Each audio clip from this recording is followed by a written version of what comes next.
काही जण विरोधक आमच्यावर टीका करतात।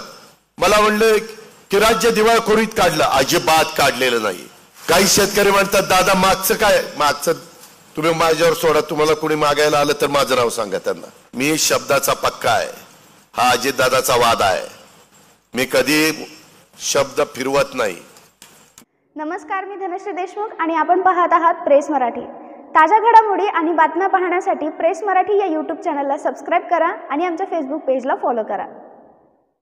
आपल्या सगळ्यांचे सहकारी आदितीला आज संध्याकाळी आपल्या मुंबईमध्ये मीटिंग आहे, त्याच्यामुळे तिला रेल्वे पकडायची असल्यामुळे ती मुंबईला गेलेली आहे। परंतु मगाशी महिला व बालविकास मंत्री आदिती तटकरे इथं होत्या, तसंच आत्ता उपाध्यक्ष विधानसभा सभेचे नरहरी झिरवाळ, विधिमंडळातील माझे सहकारी दिलीपराव बनकर, सरोजताई आहिरे, तसंच जयश्रीताई पवार, रवींद्र नाना पगार, कार्यक्रमाला उपस्थित असणारे उदयकुमार आहेर, प्रेरणाताई बलकवडे, सोनाली राजे पवार, मोहनजी जाधव, भिका राऊत, गोपाळ धूम, राजू पवार, हरिभाऊ भोये, राजेंद्र निकुळे, युवराज लोखंडे, जयश्रीताई शेजोळे, आनंद झिरवाळ, राजू पाटील, जिजा कोल्हे, तुळशीराम महाले, अशोक गवळी, काळू बागुल, भास्कर अलबाड,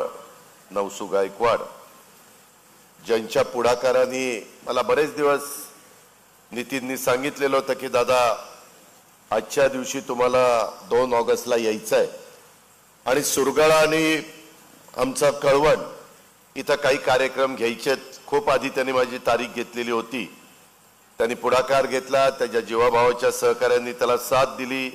अनेक गावचे सरपंच, उपसरपंच, ग्रामपंचायतीचे सदस्य, महायुतीचे सर्व नेतेगण, पदाधिकारी, कार्यकर्ते, माझ्या सुरगणा परिसरामध्ये काम करणारे सगळेच मान्यवर, पत्रकार मित्र आणि अतिशय दिमागदार कार्यक्रम इथं घडवून आणला। ते आपल्या सगळ्यांचे सहकारी लोकप्रिय आमदार नितीन पवार, जमलेल्या बंधू भगिनींना आणि तरुण मित्रांनो, वेळ बराच झालेला आहे, पाऊस देखील पडतोय।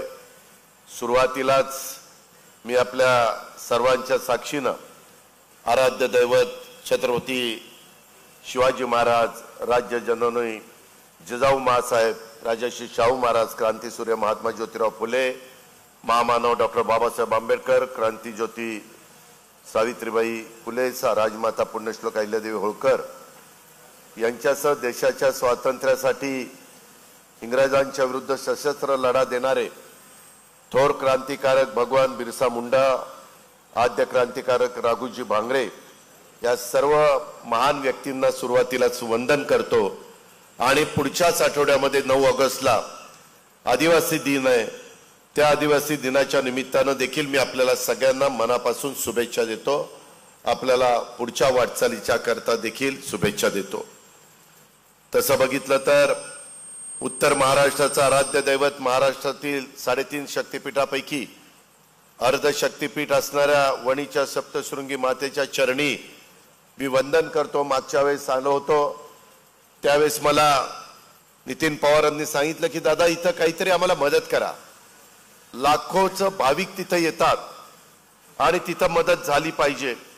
आणि त्या पद्धतीनं आपण मला वाटतं 82 कोटी का रे 81-82 कोटी रुपयाची मदत तिथल्या विकासाच्या करता, तिथल्या अडचणी सोडवण्याच्या करता आपण केली। आज मी जाताना परत त्याचं भूमिपूजन देखील नितीन, मी आणि बाकीचे सगळे आमचे सहकारी करणार आहोत। शेवटी आज तुमच्या सगळ्यांच्या समोर यायचं कारण तुमच्या आया बहिणींचं, माय माऊलींचं, माझ्या मुलींचं मी मनापासून स्वागत करतो।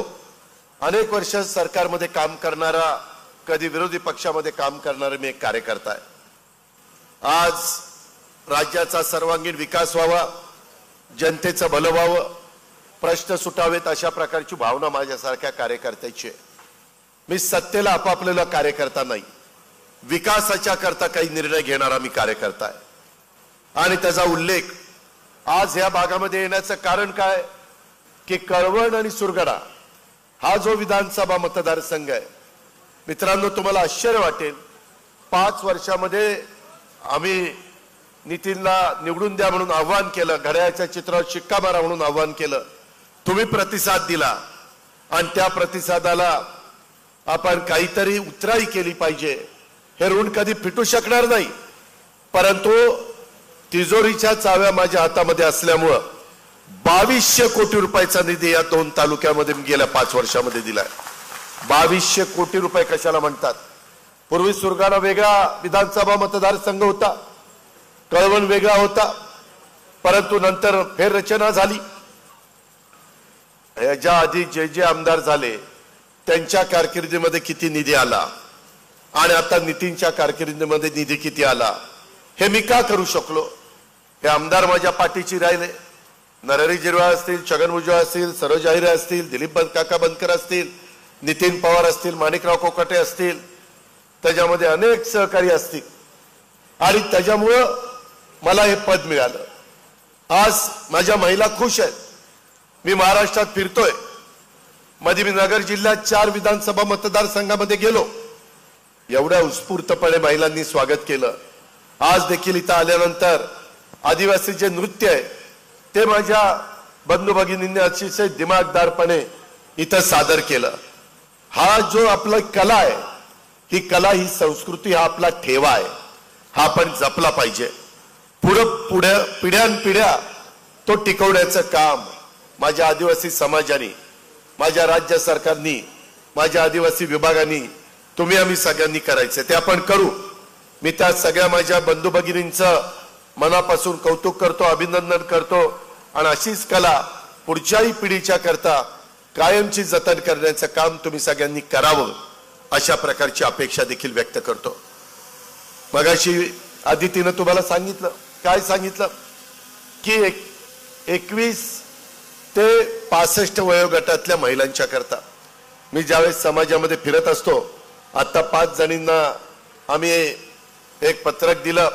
त्यावेळेस मी त्यांना विचारत होतो, तुम्हाला किती मुलं मुली, काय व्यवसाय करता, कोण शेतमजुरी करतं, कुणाचं थोडं बहुत उत्पन्न आहे. महिला समाजामध्ये त्यांना मान मिळाला पाहिजे, प्रतिष्ठा मिळाली पाहिजे, सन्मान झाला पाहिजे. आर्थिक बाबतीमध्ये माझ्या भगिनी सक्षम झाल्या पाहिजे. मी अर्थसंकल्प सादर करत असताना तो विचार केला. मुख्यमंत्री उपमुख्यमंत्र्यांशी चर्चा केली, मंत्रिमंडळाशी चर्चा केली, माझ्या वित्त विभागाशी चर्चा केली आणि त्यांना सांगितलं की कुठेतरी एक नियम लावू की 2.5 लाखाच्या आतमध्ये उत्पन्न असणाऱ्या कुटुंबाला, ते कुटुंब कुठल्याही जाती धर्माचं असू द्या, मागासवर्गीय, आदिवासी, अल्पसंख्याक, त्याच्यामध्ये ओबीसी, भटक्या, कुठल्याही घटकामध्ये ओपन, कशातही ती भगिनी माझी मोडली पाहिजे. तर उत्पन्न 2.5 लाखाच्या आत असेल तर तिला मदत आपण करावी. किती करायची, काय करायची, किती बोजा येईल, त्या सगळ्याचा अभ्यास केला. कारण आज 7 लाख कोटी रुपयाचा अर्थसंकल्प मी राज्याचा सादर करतो. 10व्या वर्षी मी सादर केलाय. आणि मग गरिबाला तर सक्षम केलं पाहिजे. मग कुणाला केलं? मोलमजुरी करणारी, कुठं खुरपणीला जाणारी, कुठं धुणी भांडणी करणारी शहरी भागात, कुठं झाडू पोतना करणारी शहरी भागामध्ये, कुठं त्या ठिकाणी काचा गोळा करणारी, कचरा गोळा करणारी, अशा प्रकारची आमची मायमाऊली, अशा प्रकारची आमची भगिनी.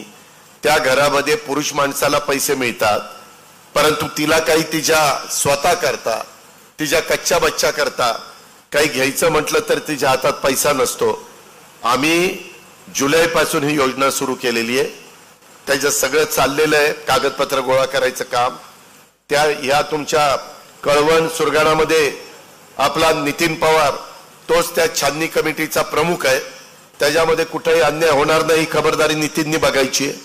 ज्याच्याकडे पिवळं रेशन कार्ड आहे, भगवं रेशन कार्ड आहे आणि अंत्योदय योजनेतलं कार्ड आहे, त्या सगळ्या महिला याच्यामध्ये बसतात. ती सगळी कुटुंब याच्यामध्ये बसतात. त्याच्यावर तिथं काही अडचणी येत नाही. पण बाकीच्या ठिकाणी देखील आपण ती सगळी तपासणी करतोय. महिलांनो, आया बहिणींनो, माय माऊलींनो, उद्याच्याला तुमचं जुलै महिना संपला, ऑगस्ट महिना सुरू झाला. ऑगस्ट मध्ये देखील तुम्ही त्याच्यामध्ये पात्र ठरला तर तुम्हाला साधारण रक्षाबंधनाच्या जवळपास जुलैचे आणि ऑगस्टचे दोन्ही महिन्याचे 3,000 रुपये तुमच्या अकाउंटला डीबीटी मध्ये येणार आहे, डायरेक्ट तुमच्या अकाउंटला. नवऱ्याच्या हातात नाही, मुलाच्या हातात नाही, कुणाच्या हातात नाही, तुमचं अकाउंट बँकेमध्ये उघडलं जाणार आहे. त्याचं आम्ही सगळं कागदपत्र घेतोय आणि त्या अकाउंटला येणार. तुम्ही ठरवायचं की त्याचं काय करायचं, त्याचा नीट विनियोग करा. कारण आज तुम्हालाही वेगवेगळ्या गोष्टीच्या अडचणी असतात, त्याचा अनुभव आम्ही घेतलाय. मी ग्रामीण भागातनं काम करणारा, एका वाडीतनं काम करणारा कार्यकर्ता, तुमच्या सगळ्यांच्या आमदारांच्या पाठिंब्याच्या जोरावर आज राज्याचा उपमुख्यमंत्री म्हणून काम करत असलो तरी गोरगरिबांची सुखदुःख आम्हाला माहिती आहेत. आम्ही पण शेतकरी आहोत. त्यांच्या काय समस्या आहेत, काय अडचणी आहेत, काय वेदना आहेत, त्याकरता ही योजना तुमच्या करता आपण आणली. लाडकी बहीण योजना 46,000 कोटी रुपये राज्य सरकारला खर्च करावा लागणार आहे. आता विरोधकांच्या पोटात दुखायला लागलं. ते म्हणतात हा चुनावी जुमला आहे, निवडणुका आल्या म्हणून ते करतायत. असं अजिबात नाही.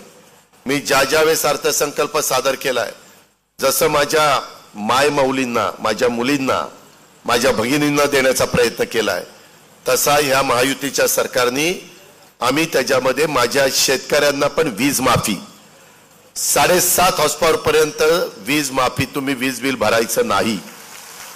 काही शेतकरी म्हणतात दादा मागचं काय, मागचं तुम्ही माझ्यावर सोडा, तुम्हाला कोणी मागायला आलं तर माझं नाव सांगा त्यांना. तुम्ही त्याबद्दल काळजी करू नका, त्याच्यातनं मार्ग काढू. आणि हे आउट गटकेचं नाही, मी शब्दाचा पक्का आहे. हा अजितदादाचा वाद आहे. मी कधी शब्द फिरवत नाही. मी एकतर 10 वेळेला विचार करून शब्द देतो आणि एकदा शब्द दिला तर वाटेल ती किंमत मोजावी लागली तरी चालेल, मागं हटत नाही. त्याच्यामुळं मला आपल्या राज्याचं उत्पन्न काय, जीएसटी मध्ये किती उत्पन्न येतं, काय येतं, त्याचा सगळा अभ्यास केलेला आहे. ते सांगून मला तुमचा वेळ घ्यायचा नाही. मला एक गोष्ट लक्षात आली, जसं बहिणींना दिलं, भावांना वीज माफी दिली, तसं तरुण तरुणी म्हणले दादा आमच्या करता काय, त्यांच्या करता स्टायपन आपण देतोय. 10 लाख मुलांना मुलींना, सगळ्या जाती धर्माच्या, हे सगळ्यांच्या करता आहे. भेदभाव केला नाही. हा पाहुणा, हा रावळा, हा भावकी, हा दुसरा लांबचा जवळचा काही नाही. तो महाराष्ट्रातला असला पाहिजे आणि तो त्या कॅटेगरीमध्ये मोडला पाहिजे. लाभ देण्याच्या करता जे काही नियम लावलेत त्या नियमामध्ये तो किंवा ती किंवा तो युवक किंवा ती युवती बसली पाहिजे. त्याच्याकरता ती योजना आणलेली आहे. 10,000 कोटी रुपये आपण त्याच्याकरता खर्च करतोय. हे कशा करता, माझ्या आदिवासी सुरगाणा वगैरे भागातली मुलं ही शिकलेली असतात पण त्यांना अनुभव नसतो. कुठं नोकरीला गेले की ते म्हणतात चल तुला अनुभव नाही. आता राज्य सरकार स्टायपन देणार, त्याने वर्षाचा 6 महिन्याचा अनुभव घ्यायचा, आम्ही सर्टिफिकेट देणार. म्हणजे त्या मुलाला तशा पद्धतीचं सर्टिफिकेट मिळालं तर कुठं नोकरी मिळताना त्याला ती नोकरी मिळणार आहे, त्या मुलीला नोकरी मिळणार आहे. हा निर्णय आपण त्या बाबतीमध्ये घेतलाय. 3 गॅस सिलेंडर वर्षाला तुम्हाला द्यायचा निर्णय, ते डायरेक्ट अकाउंटला तुमच्या पैसे आम्ही पाठवणार. 3 गॅस सिलेंडरचे ही योजना आपण तुमच्या करता आणली. काही मुली तुम्ही म्हणलं हो आदिवासींच्या मुली करता तुम्ही योजना आणल्या, मागासवर्गीय मुलींच्या करता योजना आणल्या, आमची मुलगी त्याच्यात बसत नाही. आम्ही पण महाराष्ट्रात जन्मलोय, आमच्या आई वडिलांचं उत्पन्न कमी आहे, ती माझी मुलगी सांगते. 8 लाखाच्या आतमध्ये उत्पन्न असणाऱ्या मुलींच्या कॉलेजचं शिक्षण, ह्याच्या आधी आम्ही 50% खर्च करत होतो, आता 100% खर्च त्या मुलीचा राज्य सरकार करणार. तिला कुठल्याही शिक्षणापासून आम्ही वंचित ठेवणार नाही. तुला पायलट व्हायचं, पायलट हो, तुझी फी आम्ही भरणार. तुला डॉक्टर, इंजिनियर, सीए व्हायचंय, आम्ही तुला मदत करणार, तुझी फी भरणार. फक्त तुझ्या बुद्धिमत्तेचा, विद्वत्तेचा वापर तू तुझ्या भल्याकरता, तुझ्या कुटुंबाच्या भल्याकरता, समाजाच्या, तुझ्या परिवाराकरता तू कर. ह्या पद्धतीच्या ह्या योजना आहेत. फार विचारपूर्वक महिलांना या योजना आणल्यात. ह्याच्यावरच आम्ही थांबलो नाही, आम्ही इतरांच्याकडे पण लक्ष दिलं. मध्ये आमदार लोक सांगायचे की दादा कोतवालांना मानधन कमी आहे, कोतवालांचं मानधन वाढवलं. पोलीस पाटलांच्या त्या ठिकाणी मानधन कमी आहे, पोलीस पाटलांचं मानधन वाढवलं की नाही? पोलीस पाटील असतील ना, काही वाढलं का? वाढलं. त्याच्यामध्ये इतर पण काही योजना होत्या, त्याही बद्दल आम्ही लक्ष देतोय. आता बोलत असताना नितीन पवारांनी आणि नरहरी झिरवाळांनी भाषणाच्या निमित्तानं जे काही सांगितलं की भूपेंद्र यादव यांच्याबरोबर आमच्या आदिवासी आमदारांची बैठक करून द्या. मला मुंबई दिल्लीला वेगवेगळ्या कामाच्या करता जावं लागतं. राज्याच्या विकासाच्या करता मी मुख्यमंत्री उपमुख्यमंत्री जात असतो. सध्या त्यांचं अधिवेशन चालू आहे, त्याच्यामध्ये मी त्यांची वेळ घेतो आणि तुमची मीटिंग त्यांना मुंबईला सोयीची असेल तर मुंबईला, दिल्लीला सोयीची असेल तर दिल्लीला.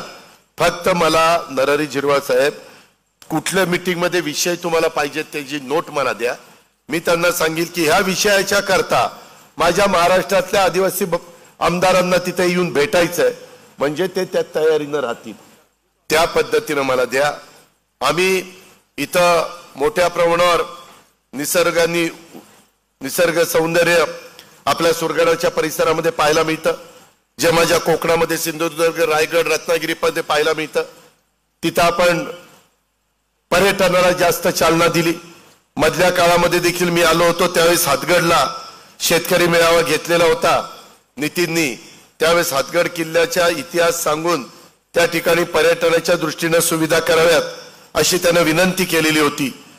तिथं आपण त्यांच्या संकल्पनेनुसार हातगड येथे आदिवासी संस्कृतीचं जतन करण्याच्या करता माझे आदिवासी कला दालन त्याची स्थापना आपण करतोय.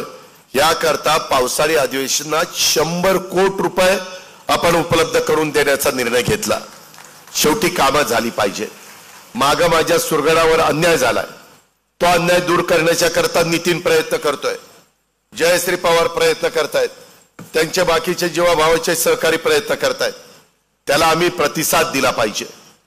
शेवटी आमदार कशा करता असतो? विकास करण्याच्या करता. आज इथं जवळपास 736 कोटी 93 लाख रुपयाची विविध विकास कामं त्याचा आपण शुभारंभ केला आणि एकूण 919 कोटी 54 लाख रुपयाची कामं या माझ्या सुरगडा परिसरामध्ये आपण मंजूर केलेली आहेत. ही कशामुळे मंजूर केली? तुम्ही नितीनला निवडून दिलं, नितीननी आमच्या पाठीशी ताकद उभी केली, त्याच्यामुळे आम्ही सरकारमध्ये, त्यामुळे आम्ही तिथं उपमुख्यमंत्री म्हणून काम करतोय. तिजोरीच्या चाव्या आपल्या ताब्यात आहेत. मी जर सरकारमध्ये नसतो तर या 5-6 महत्वाच्या योजना मला तुम्हाला देता आल्या असत्या का? नाही. आज या योजना तुम्हाला मिळणार आहेत. आज एवढ्या मोठ्या संख्येने महिला आलेल्या आहेत. आता इथं महिला जे गॅस सिलेंडर वापरतात त्यांनी हात वर करा बरं. हो का? बऱ्यापैकी आमच्या महिला गॅस सिलेंडर वापरतात. गॅसच्या किमती जास्त आहेत. 3 गॅस सिलेंडरचे पैसे आम्ही तुमच्या अकाउंटला मी मगाशी सांगितलं आम्ही एक गरिबाकरता देतोय. काही जण विरोधक आमच्यावर टीका करतात. मला म्हणलं की राज्य दिवाळखोरीत काढलं. अजिबात काढलेलं नाही. मलाही व्यवहार कळतो. आम्ही पण आज पहिल्यांदा मंत्री झालो नाही, उपमुख्यमंत्री झालो नाही, 10व्यांदा अर्थसंकल्प सादर केलाय. 1991 ला पहिला खासदार झालो, मग आमदार झालो. अनेक पद गेले 30-35 वर्ष मी सांभाळतोय. त्याच्यामुळे अनेक उन्हाळे पावसाळे मी पाहिलेले आहेत. फार विचारपूर्वक या योजना दिलेल्या आहेत आणि पुढेही आपल्याला चालवायच्या. काही जण म्हणतील हे निवडणुकीच्या नंतर बंद होईल. अजिबात नाही. निवडणुकीत तुम्ही मला आशीर्वाद द्या, तुम्ही माझ्या विचाराची लोक निवडून द्या. या योजना कायमच्या वर्षानुवर्ष चालणार आहेत. मी आता GR काढला मुख्यमंत्री उपमुख्यमंत्री आम्ही कशाचा? 5 वर्षाचा वीज माफीचा. पहिले 3 वर्ष झाल्यावर आम्ही त्याचा आढावा घेणार. त्याच्यात काही अडचणी आहेत का? आता काही लोकांना सोलरवर आम्ही वीज देतोय. त्याच्यामध्ये वेगवेगळ्या प्रकारच्या अनेक गोष्टी व्हायला लागलेल्या आहेत. आपल्या इथं अजून सगळीकडे वीज नाहीये. सोलरवर अतिशय चांगले पंप चालतात. आत्ताच दिलीप बनकर मी आणि आदित्य तटकरे गाडीतनं येत होतो. मी दिलीपला पण सांगितलं, निफाडचे आमदार, की माझ्याही स्वतःची शेती आहे, कधी बारामतीला आल्यानंतर दाखवेन. त्यामध्ये देखील मी सोलर पॅनल टाकून तिथं मोटार लावलेली आहे. चांगलं पाणी फेकती. दिवस उजाडला मोटर चालू, दिवस मावळला मोटर बंद. शेतकऱ्यांनी घरी जाऊन कुटुंबाबरोबर राहायचं, झोपायचं. बिबट्याची भीती नाही, विंचुकाट्याची भीती नाही, सापाची भीती नाही. ह्या गोष्टी आम्ही तुमच्याकरता करतोय. आम्ही आमच्याही भागात केल्या. इतर पण वेगवेगळ्या बाबी आज इथं बोलण्यात आल्या. त्याच्यामध्ये तुमच्याकडे धानाचं पीक होतं. मला हे सगळे म्हणाले की दादा गडचिरोली, चंद्रपूर, आमचं नाशिक, आमचं भंडारा, गोंदिया, ठाणे ह्या भागामध्ये धान पिकतं. त्याच्यामध्ये भात, तिकडे धान म्हणतात, आपल्याकडे भात म्हणतात, काही ठिकाणी तांदूळ म्हणतात. तर त्याला मदत करा. गेल्या वेळेस आता मध्ये 40,000 रुपये 2 हेक्टरला, हेक्टर 20,000 रुपये अशा प्रकारचं अनुदान आम्ही शेतकऱ्यांना धानाला, भाताला, तांदळाला दिलं की नाही? तुमच्या अकाउंटला पैसे आले की नाही? हे आपण करतोय. हे तुमचं सरकार आहे. तुमचे प्रतिनिधी तिथं बसलेत. आम्हाला समाजाचं भलं त्या ठिकाणी करायचंय. त्याच्यामध्ये मगाशी नितीननी पण सांगितलं, आमच्या नरहरी झिरवाळांनी पण सांगितलं की वनपट्ट्याचा प्रश्न. अनेकदा तुम्ही जण मोर्चे काढून त्या मुंबईमध्ये तुम्हाला कोण आणतं, त्या संदर्भामध्ये एवढं चालत यायचं जायचं. वनपट्ट्याच्या बाबतीमध्ये प्रश्न निकाली काढावा. ह्या भागामध्ये छोटे बंधारे करावेत. जेवढी जमीन तुम्ही कसताय ती जमीन तुमच्या नावावर त्या ठिकाणी करायची. अशाही पद्धतीचं आम्ही बैठका चालू केलेल्या आहेत. त्यामध्ये पण लक्ष घातलेलं आहे. त्याबद्दल आपण अजिबात काळजी त्या ठिकाणी करू नका. त्यामध्ये आम्ही तुमच्या बरोबर आहोत. ह्या सगळ्या आमदारांचा त्याच्याबद्दलचा पाठपुरावा चाललेला आहे. मागे RR पाटील देखील गडचिरोलीचा पालकमंत्री असताना त्यांनी मला सांगितलेलं होतं, तेव्हाही काही वन पट्ट्याचा प्रश्न आम्ही तिथं मोठ्या प्रमाणावर निकाली काढलाय. आपल्याही भागातला निकाली काढण्याची धमक आणि ताकद आमच्यातच आहे, दुसऱ्यात कुणाच्यात नाही. आम्ही काम करणारे माणसं आहोत. आम्ही नुसतं बडाय मारणारी माणसं नाही.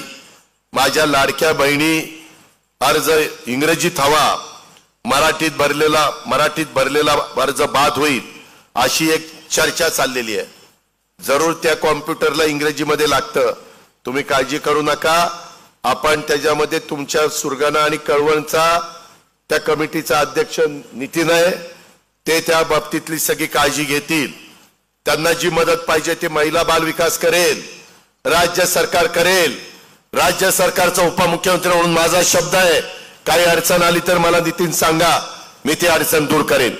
पण माझ्या माय माऊली, माझ्या बहिणी, माझ्या मुली यांना जी भीती दाखवली जाते, गैरसमज केला जातो, महिलांनो, माय माऊलींनो, बहिणींनो, मुलींनो, हे तुमच्या करताय, गरिबांच्या करताय. त्याच्यामुळे अजिबात फसवेगिरी करायची नाही. मला काय एकदाच सुरगण्यात यायचंय, काहीतरी खोटं सांगून जायचंय. अख्ख्या महाराष्ट्रात मला फिरायचंय. परत मी कुठल्या कामाच्या निमित्तानं आलो, प्रचाराच्या निमित्तानं आलो तर मला भगिनी जाब विचारेल की नाही? तिला अधिकार आहे. तो संविधानाने दिलेला आहे, कायद्याने, घटनेने दिलेला आहे. तुम्ही अजिबात घाबरू नका. कुठेही त्या ठिकाणी तुम्ही जाब विचारू शकता. आणि या पद्धतीनं तो गैरसमज इंग्रजीमध्ये आपला अर्ज नाही म्हणून बाद होईल हे काढून टाका. ते कसं मराठीमध्ये करून घ्यायचं ती जबाबदारी आमची आहे. त्याच्याकरता तो अर्ज भरून घेण्याच्या करता आम्ही अर्ज भरणाऱ्याला 50 रुपये दिलेले. त्याच्याहून तो त्याचं काम करेल. माझे महिला अंगणवाडीमध्ये आशा वर्कर वगैरे ते आमच्या काम करतील. तुम्ही काळजी करण्याचं कारण नाही. आम्ही आशा वर्करला पण मदत केलेली आहे, आशा सेविका. आम्ही अंगणवाडी मधल्या महिलांना पण मदत केलेली आहे. त्यांचे अजून काही प्रश्न आहेत, काही गोष्टी दिल्या त्या आदितीनं सांगितल्या, पण टप्प्याटप्प्याने आम्ही ते पण प्रश्न त्या ठिकाणी सोडवतो. एवढा मोठा महाराष्ट्र आहे. शेवटी सगळी सोंग करता येतात, पैशाचं सोंग नाही करता येत.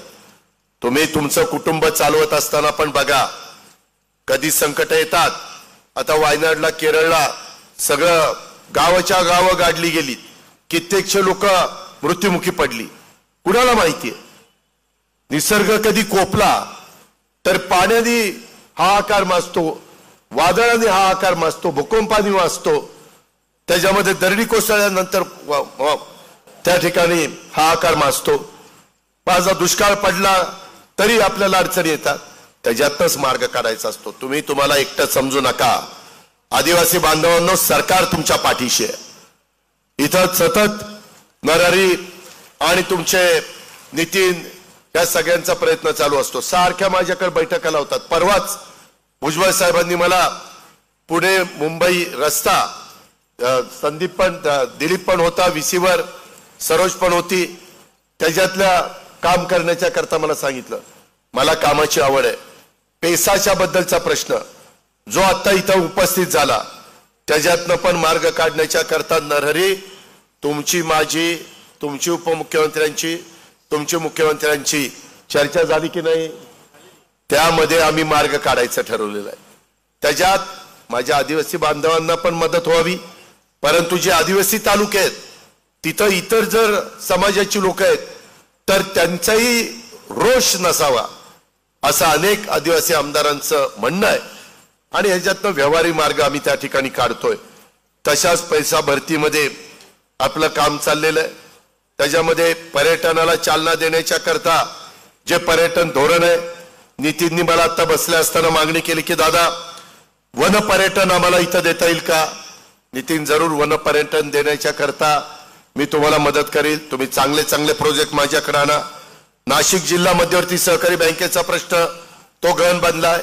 मध्ये बुलढाणा जिल्हा मध्यवर्ती सहकारी बँक अडचणीत होती, त्यांना 300 कोटी रुपयाची गॅरंटी राज्य सरकारने दिली. ती गॅरंटी दिल्यावर तुमच्या राज्य बँकेने 300 कोटी रुपये दिले, ती बँक सुरू झाली. आपल्याला 700 ते 750 कोटी रुपये लागत आहेत. मगाशी आदिवासी सोसायट्यांची पण मीटिंग गेल्याच आठवड्यात माझ्या इथं झालेली आहे, त्याचे पण मी सगळी माहिती मागवलेली आहे. मित्रांनो, काम आम्हीच करू शकतो.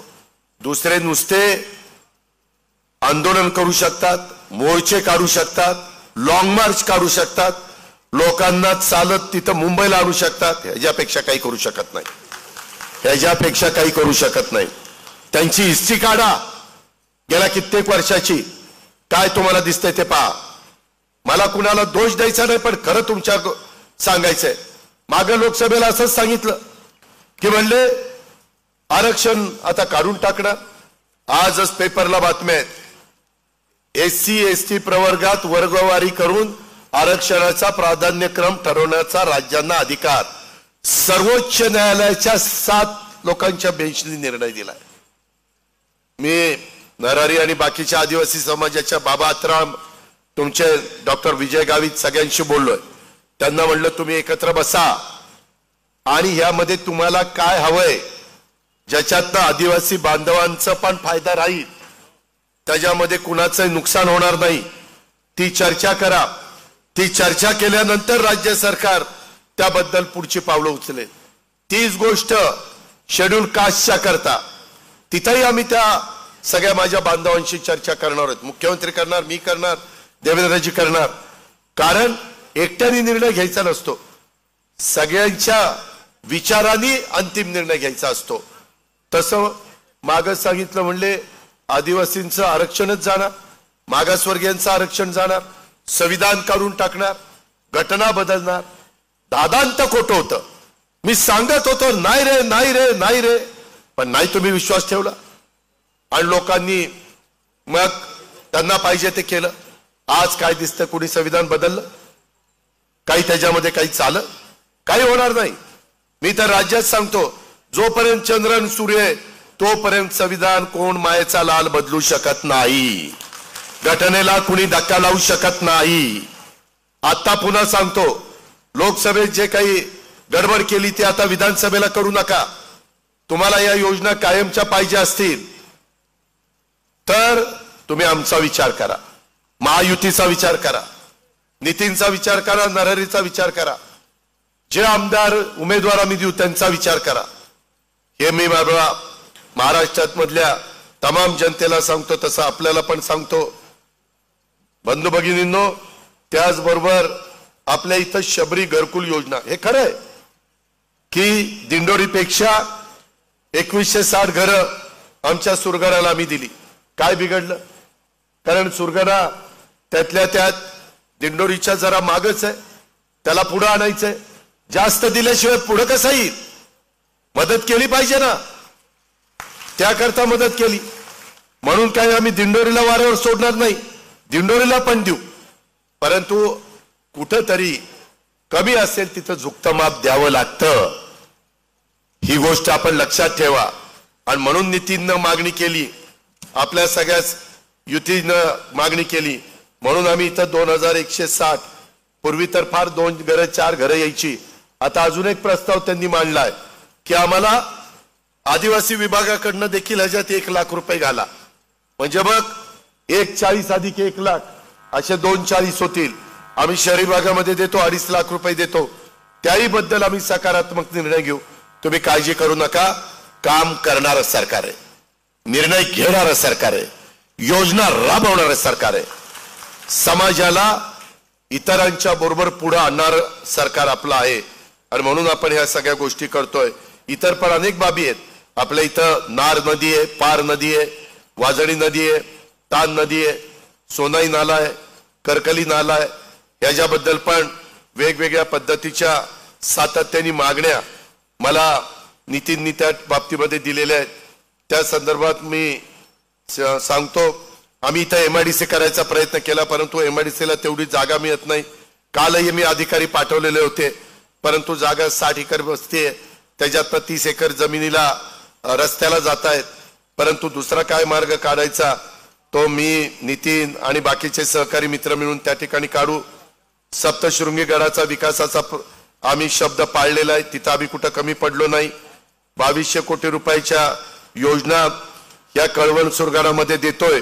त्याच्यातनं नवीन पोलीस स्टेशन, पोलीस कर्मचारी वसाहत, शासकीय आदिवासी आश्रमशाळा, रुग्णालय या इमारतीचे बांधकाम आम्ही करतोय. वेगवेगळ्या अनेक गोष्टी आपण त्या बाबतीमध्ये करतोय. कळवण आपल्या सुरगाणाला श्रीभुवन प्रकल्पासाठी निधी हा नितीन मागत होता, त्याला 42 कोटी रुपये नवीन प्रकल्पासाठी आपण अर्थसंकल्पामध्ये त्याला मान्यता दिली.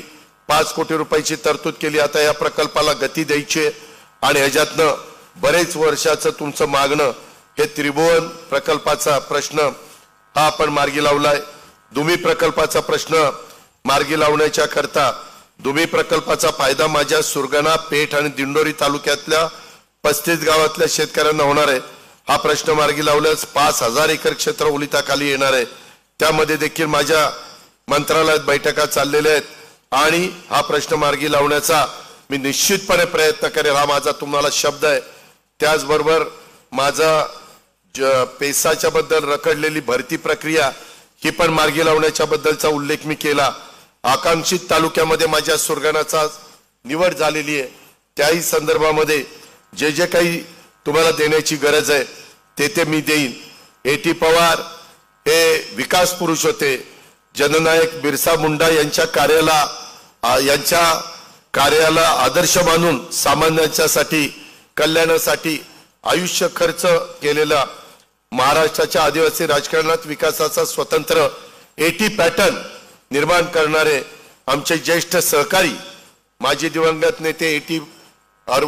पवार यांच्या स्मृतीला पण मी अभिवादन करतो.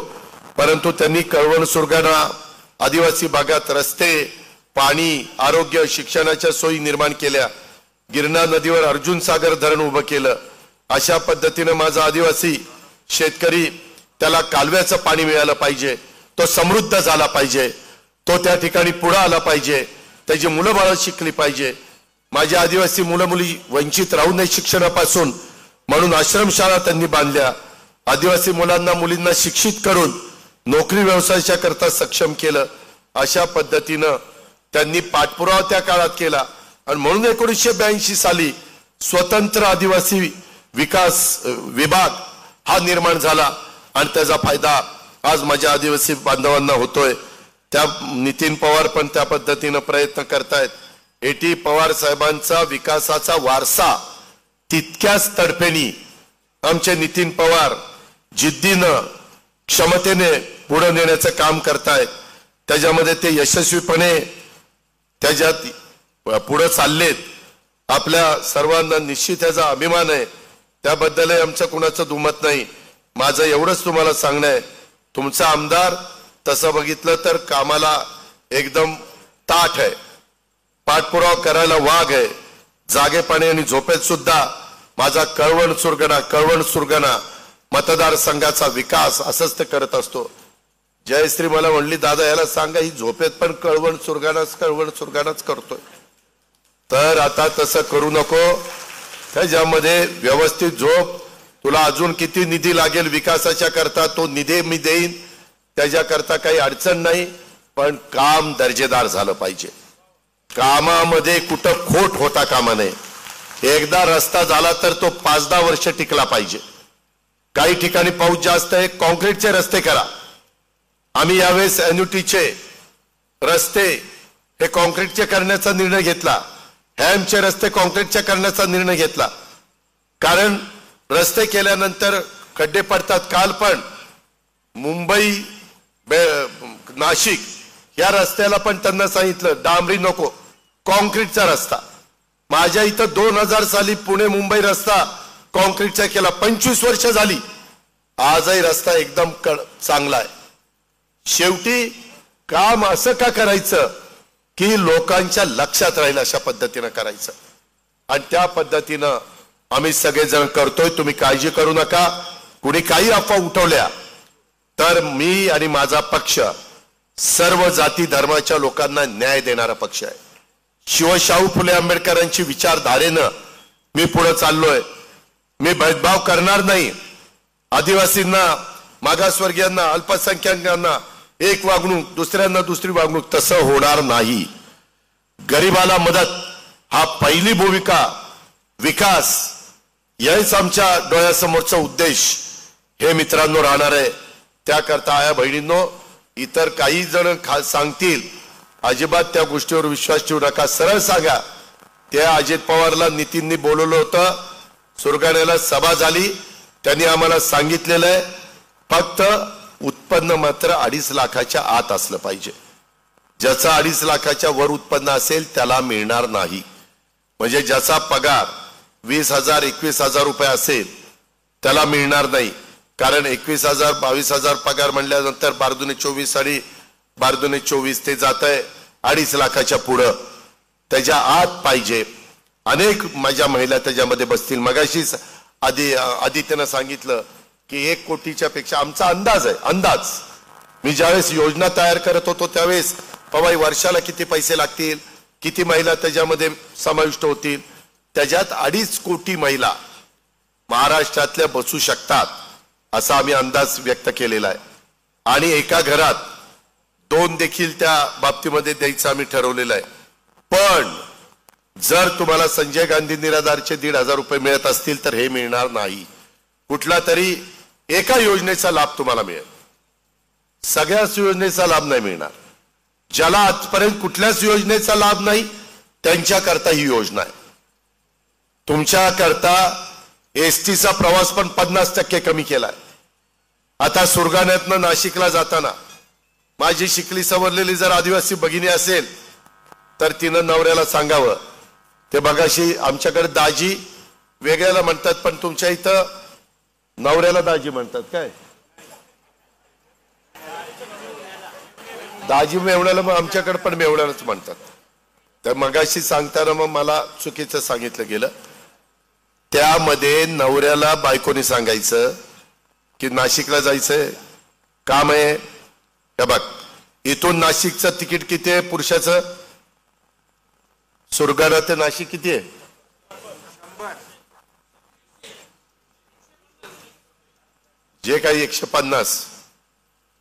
बाई माणसाने सांगायचं, बाबा तू घरात बस, मी गेले तर 75 रुपयात जाते, तू गेला तर 150 रुपये जात आहेत, मी गेले तर 75 वाचतील.